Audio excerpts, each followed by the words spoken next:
There is only one fact that matters. It doesn't matter what 97% of scientists say, what Al Gore says or what NASA says. It's a simple equation. 1. Energy coming in.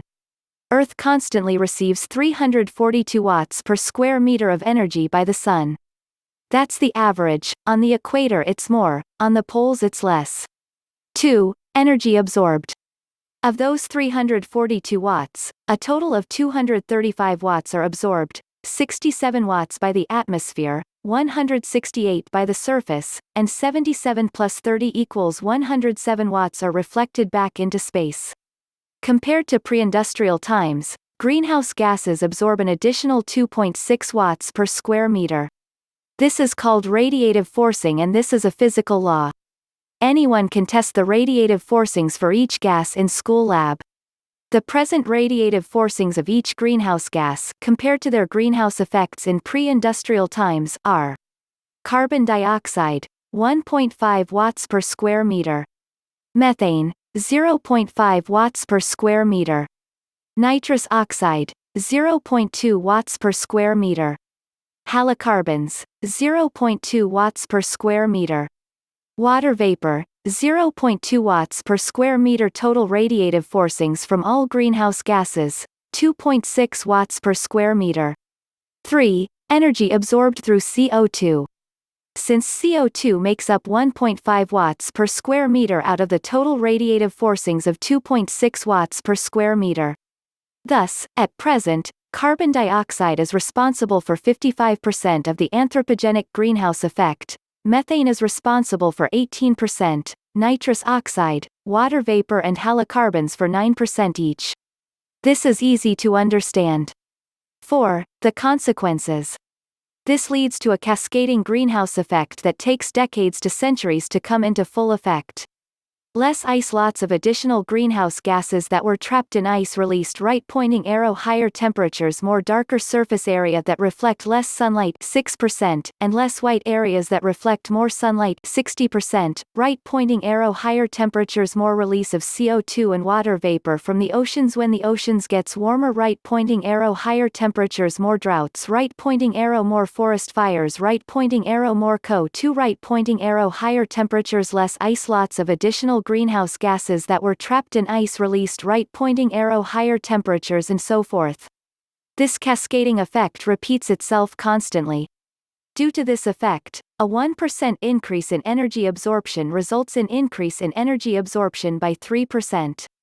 With the increase of energy absorption of 1.1% by 2.6 watts from 235 to 237.6 watts per square meter, we can expect an increase in energy absorption by 3.3%.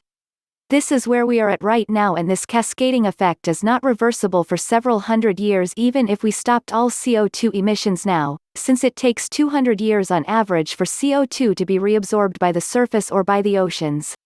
With another doubling of CO2, we can look at a total increase of 10% in energy absorption. Here is what happens when the sun delivered 10% more energy in the past. It led to an average temperature increase of 4 degrees Celsius. A temperature increase of 4 degrees would make the home of 90% of the world's population uninhabitable and destroy 90% of arable land. Potentially moving to newly thawed land on the poles is also not feasible, because it takes hundreds to thousands of years for newly thawed land to be solid enough to sustain roads, buildings, and to become arable for agriculture. 5. What it is not. One of the popular arguments is that water vapor is responsible for the greenhouse effect. It is responsible for 60% of the greenhouse effect, but we cannot contribute to it via human emissions, because human water vapor emissions stay close to the surface and don't enter the atmosphere. The only way we can contribute to it is through increased CO2, which heats up oceans and increases water vaporization that goes into the atmosphere. Methane is also a strong greenhouse gas. In fact, it is 84 times stronger by volume than CO2. However, its concentration is 250 times less than that of CO2, 0.00017% versus 0.04%. That's why its contribution to climate change is 5 times less than that of CO2, 4% versus 26%. Secondly, 80% of the methane disappears from the atmosphere within 25 years on average, while it takes 250 years for 80% of the CO2. So, if we reduced methane emissions drastically, we would already remove most of its greenhouse effect. However, even if we reduced all CO2 emissions drastically right now, we would not see a reduction of the greenhouse effect and experience the entire cascading effect of CO2 for 200 years. That's why CO2 is such a bigger problem than methane or any other greenhouse gas. Read more about this here. How long do greenhouse gases stay in the air? This chart also shows how much the increase in those greenhouse gases increased their heat trapping. Here, just some more of those arguments that shows just how little effort is put into fact-checking. CO2 is a heavy gas, so it sinks in the atmosphere. Great, that doesn't change anything. CO2 lags temperature. Yes, and as explained, it's not the only cause of climate change. Milankovitch cycles, solar radiation, volcanic, geological activity, but those all remained unchanged while CO2 increased by 40%. Medieval warming period. This was not a global phenomenon and a tiny temperature change of 0.2 degrees Celsius.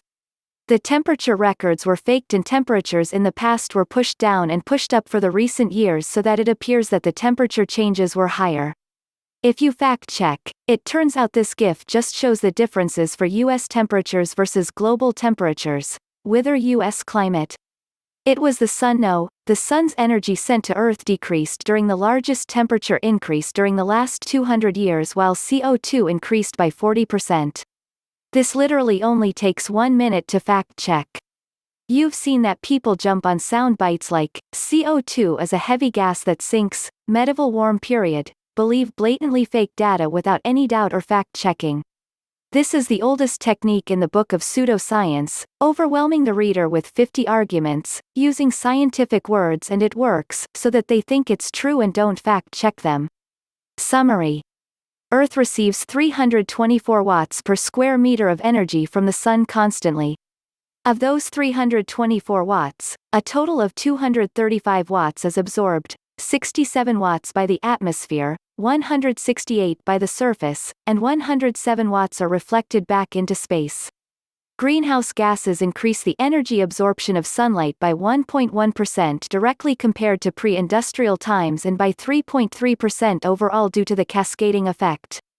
This increases total absorbed watts per square meter by 7.2 watts per square meter from 235 watts to 242.3 watts per square meter.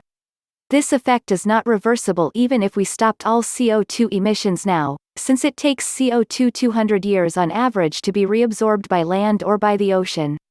We can only try to slow down the cascading effect. All in all, the recent climate change is man-made and these numbers prove it without a doubt.